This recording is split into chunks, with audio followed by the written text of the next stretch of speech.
Now, what we're going to do now for the pre-auction review, we're actually going to go ahead and look at one of these redemption deed states, and we're going to look at Connecticut auctions.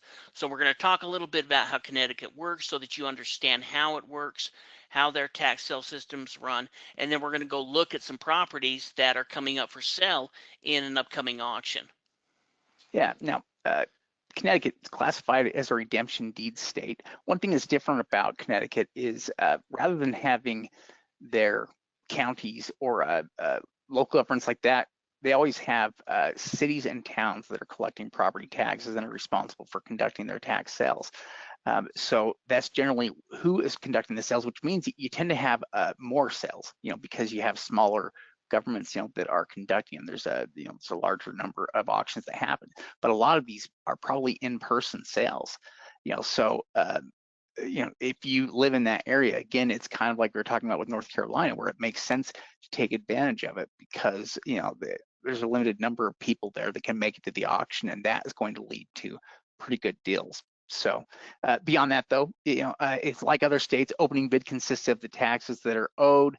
They use premium bidding, and the redemption period itself is 6 months or 60 days if the property is abandoned or blighted, as they say. But the deeds that do redeem pay an interest rate return of 18% annually or 1.5% per month. So rather than paying out a flat penalty, they pay an interest rate return like Florida's, where it all depends on how long it takes before the property, redeems. But following the redemption period, you don't have to do anything special. The deeds are mailed to the winning bidder, and basically, the government is going to record but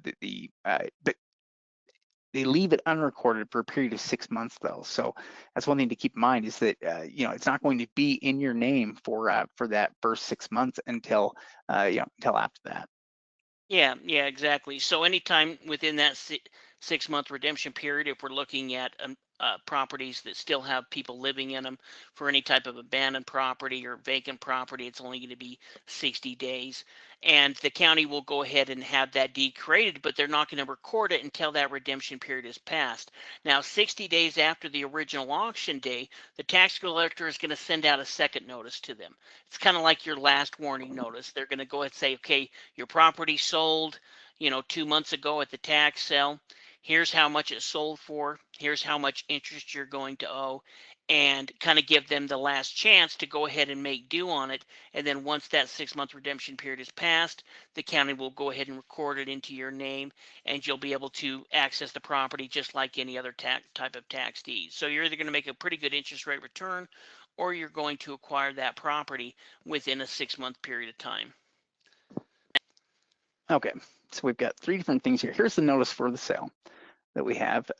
This is a Connecticut notice. So we can see there's the address of the property that we have right there. Yeah, we can see the opening bid amount there for $11,517. And this is an auction that's going to be coming up next month on the 23rd. And you can see there that it's an in-person auction where it's going to be held there at the county courthouse. So this is one of those properties where you really need to be there in person to be able to acquire it. Oh, what's interesting is, you can almost read through just the different parts of this. I mean, they have a part here for surviving encumbrances, and it really kind of explained much about how the tax sale works. So, this property will be sold free and clear to the winning bidder, subject only to, number 1, taxes and sewer water charges laid by the levy municipality, which were not yet due and payable at the time of the levy, which is the date accompanying the signature on the first notice of the sale filed. And then number 2, the accrued taxes and water sewer charges. Number 3, any federal tax lien recorded until 30 days before the date, which is 6 months after the auction date, except as extinguished pursuant to federal law. And let's see, anything else they have here? Well, they've got up to 9. Oh, they've got up to 11 things here. Yeah, most of it's just pretty much the state law where they're going to go through the judicial foreclosure process. It's going to eliminate everything other than IRS liens and different types of city or water charges. This is who they went ahead and sent out notices to. You can see the different places. There's a bunch of different addresses there. It kind of looks based on this. This is probably not an owner-occupied property. Maybe it's something like a rental. And it just kind of goes through all of the notes. In fact, every single one of these kind of have their own page like this. And we actually just got this list off of the auction calendar on the website. Oh, that's interesting.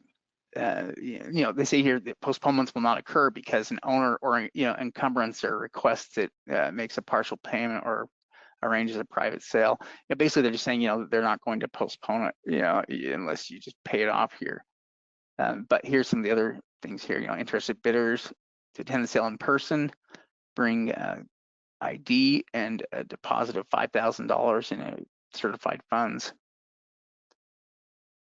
That would be easy enough. Now let's look at the other things here, see what the property is. So 118 Spring Road here, we're looking at this house right here. We can kind of see it. Yeah, and like we always talk about, we're going to look at the outside. We're going to look when that date was taken, and that's going to help us decide if this is a property we want to research or not. Now, in this case, we're looking at a photo from July 2025. It still looks to be in pretty good shape. It looks like it, even though we don't see a car out front, it looks like it's probably occupied, if not upkept. So as far as that's concerned, everything looks like a pretty good to us. So if we were interested in bidding it, that's where we'd go ahead, do some more, go through stage 1, stage 2 due diligence, and do an on-site evaluation. But I believe this is actually a duplex or a triplex or something like that. It's a multifamily. Yeah, it's pretty big. It's bigger than I realized there when we were first glancing at it. Let's look at the value. So it's valued at $358,000, a 5-bedroom, 2-bath, built in 1900. Yeah, so you can see. Yeah, 2,300 square feet. Yeah, well, the 5-bedroom, 2-bath, I'm thinking it's probably a 3-bedroom, 1-bath, 2-bedroom, 1-bath type setup. And there may have been improvements since then. In fact, if you're looking at the outside, even though it's an older property, we can see that there's been all kinds of updates to it. When we're looking there at the Google Street View, we could see that the windows had been replaced, that the siding had been redone, that the roof looked good. So even though it's an older property, everything else looks really good on it. In fact, it almost looks like it's got a cement foundation. Yeah, it does look like Or maybe they just, put something over top of it. But yeah, it could be like an older, something more like what do they call it? The bricks they use when they block them up. But it looks like it's been, at the very least, they put a concrete layer over the outside of it, and so it looks like a foundation. But the property itself looks pretty good. It's nice. It has high value, and we know the opening bid is not. It's at what 11,000. I think we were saying it was. Yeah, 11,500. So it starts at a very low percentage of its value, with it being valued at 300 and something. It's basically starting at like 3% of value. I mean, it is a tiny amount that it's starting at, but that gives it plenty of room to bid up. And it also looks like the property has, it's old, but it's been continuously lived in. So most, lots of things in the inside probably work. I'm sure it needs lots of work, but it's probably at the very least usable for the most part. yeah, well, looked at the time, it was still in great shape. So if the condition looks anything like it does now, then it would be a property that we could be interested in bidding on. And if you were to acquire this property for 25, 30 cents on the dollar, it would probably be a good investment. At that high of a value, it may even be worth a little bit more, or worth picking it up more than that, just based on the fact that the value is so high.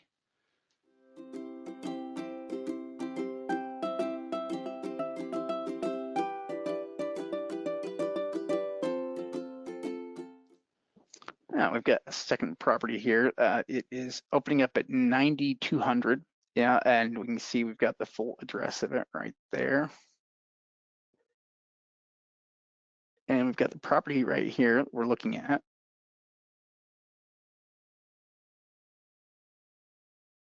Yeah, it looks like it's in a, kind of a neighborhood. We have to check the years, but kind of looks like they're between 60s to 80s. Maybe it's a little bit older than that, but you can see that they put on some solar panels on it. Quite a Yeah, bit of solar panels, really. Yeah, the whole roof is covered there in solar panels, but it is a good neighborhood. I'm sure the property here has decent value. Look at that. It's valued at 300,000. It's only 1,200 square feet. You know, that is a pretty valuable property, and it starts, you know, fairly low amount there comparatively. Uh, it would make it pretty easy to, you know, to bid on these. I'm surprised, you know, the numbers are this good with all these properties. Yeah, well, if you go back and look at the Google view, one thing I was kind of looking at is that, you can see that, there's a kind of a short bus or a little school bus parked there. Maybe there's somebody living there at the time, but it does kind of look like some of the yard isn't up kept as some of the surrounding neighborhoods. Now, this is from July 2025, but at that time there was still garbage cans there, so it still looks like it was occupied. Maybe it's a owner, maybe it's a renter. We could look a little bit more into it and see who the parties are to figure that out. But either way, we're looking at a property that's valued over 300,000, starting at a fraction of its value, and so there's plenty of bidding room to be able to bid up this property because the value is so high. Yeah, very interesting. So this one starts at about 20,000. So a higher amount compared to everything we've looked at so far. And not necessarily a higher, value, but let's see what it looks like. So here we can see it's $20,000. You know, we've got that full address here on it. And I do like their notices. You know, I think their notices here are kind of nice. We can see who was notified there. All right, so let's take a look here. Now, the house, like the others, this is in a really nice neighborhood. It looks like it's probably a property from the 60s, maybe 70s, I suppose. And let's go down there and look. So August of 2022, it's not quite as new. It's about 3, 4 years older.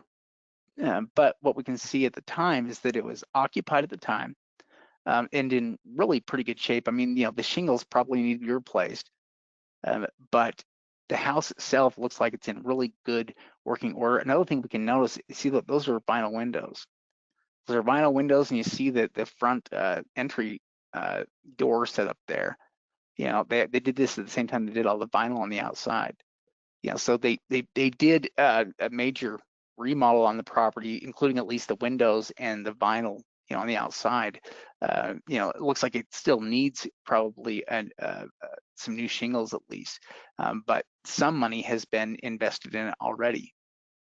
Yeah, well, and it'd be interesting to see. That's one thing we can always see with the on-site evaluations is what has happened to the property, since this, because this is a little bit older photo. But still, at $20,000, that opening bid amount is what, 7%? I'm not great at off the head math like that, but it's still going to be less than 10 cents on the dollar opening bid amount. Plenty of profit margin, a good single-family home coming up in the tax sale. Yeah. By the way, Matthew, can you legally have bidding in-person representatives, or does that require a lawyer? So actually, uh, yeah, it probably does depend on the state because some states have different requirements. But having somebody else bid on your behalf though isn't necessarily that hard. I mean, you could hire an attorney there to do it, or you could also, I mean, there's other ways to do it. Yeah, like we've done it on behalf of each other, or if you've got somebody out there in the area that you could send by.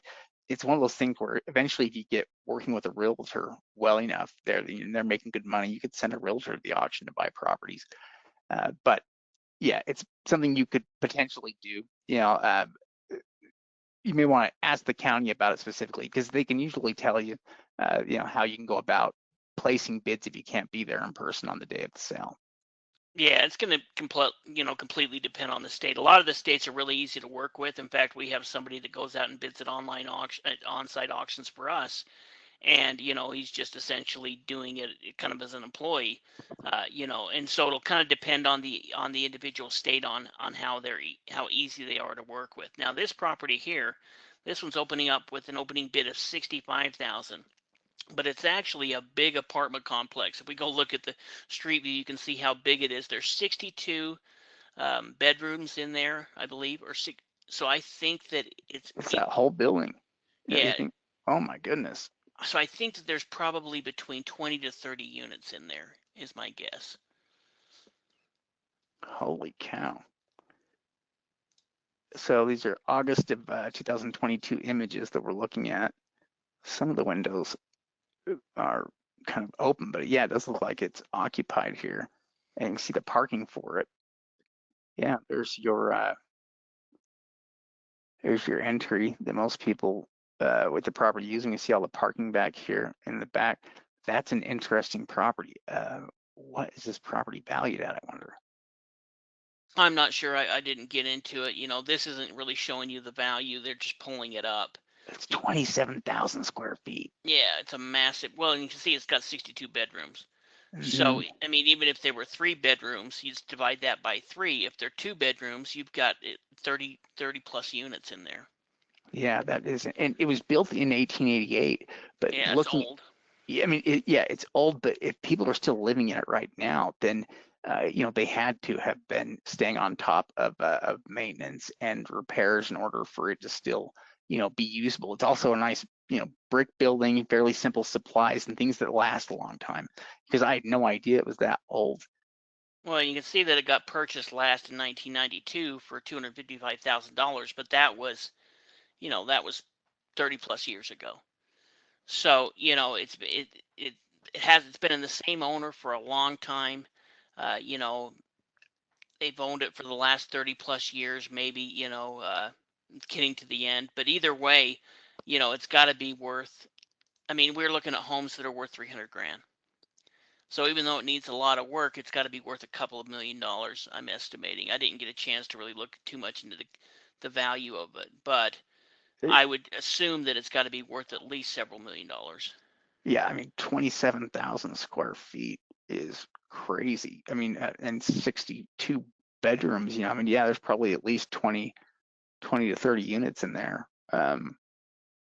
My goodness, I mean, this is one of those things where just one of these, could net you a whole lot of income, if you were collecting rent from 20 or 30 different people, and something like that. It could do pretty well. That's kind of an interesting property. It could also be a total nightmare, just being honest, because Not at 60 grand though. yeah, yeah, I mean, no, that's the no, thing. no, I mean, no, not at 60 it could be grand. a huge pain, but it could also be huge profit. Yeah, yeah. Well, it at 60,000, it wouldn't be a nightmare, but you could get inside of it and realize, that it needs all kinds of work. If you were into it a lot of money, that might be a problem. But it wouldn't be a problem if you got into it for tax sale prices, which this will probably sell for under 10% of value. I don't know. We'll have to Yeah. see. What? I think it's older, but we're still looking at it was occupied at the time.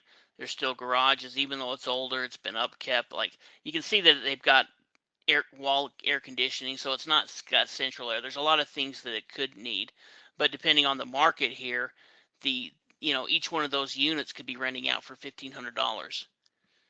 Based on or even the low $1,000. But looking at the rental here, rental's expensive. So that's a property. I don't know how much you could make a year off of, but a huge amount of 20 or 30,000 a month. at least, if not even more than that. Yeah, that is pretty crazy. All right, let's see here. We've got another property here we'll look at real quick. $18,000 is what it opens up for, and this is the house right here that we're looking at right off of Center Street, and this is it straight ahead. July of 2025, and there's a lot about this property that is very desirable. And we can see that it is it more than one house? No, I think it's just kind of it's got. If it is, they've been molded together, but it does have that nice newer garage. You can see new roof, new siding, new vinyl. Uh, Yeah, they've done some additions on the house, like over here on the on the roof, and this new garage, and looks like space above it as well. And uh, yeah, I mean, this property has probably 418,000, in value, 2,300 square feet. Yeah, that is a really nice property, and it starts very low. I mean, it starts at 20,000. It's like 5% of this property's starting at 5%, of the property's value roughly. That's another great deal. yeah, starting at 18,600. So again, we're not sure what these are going to bid up to, but there's definitely going to be opportunity in this sale, and we're only looking through a portion of the properties that are essentially available on this list, uh, with good opportunity. Now this one here is 105,000, but there's actually two different properties on it, and the value of this is massive.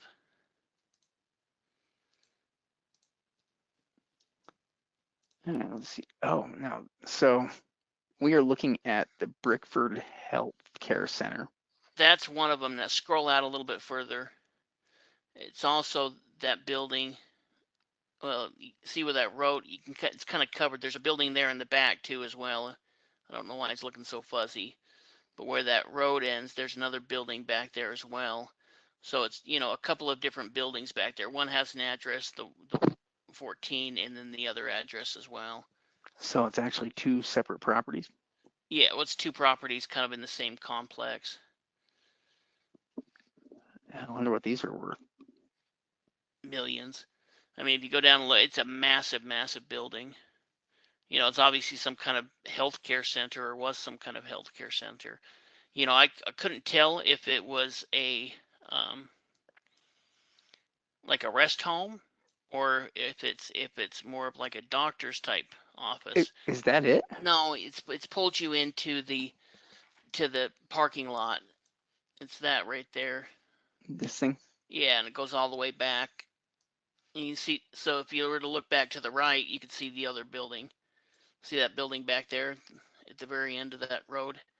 Oh It's yeah. that, and then all of this. So I wasn't sure if it was a rest home. That's kind of what I'm thinking. Maybe it is, but I didn't look too much into it.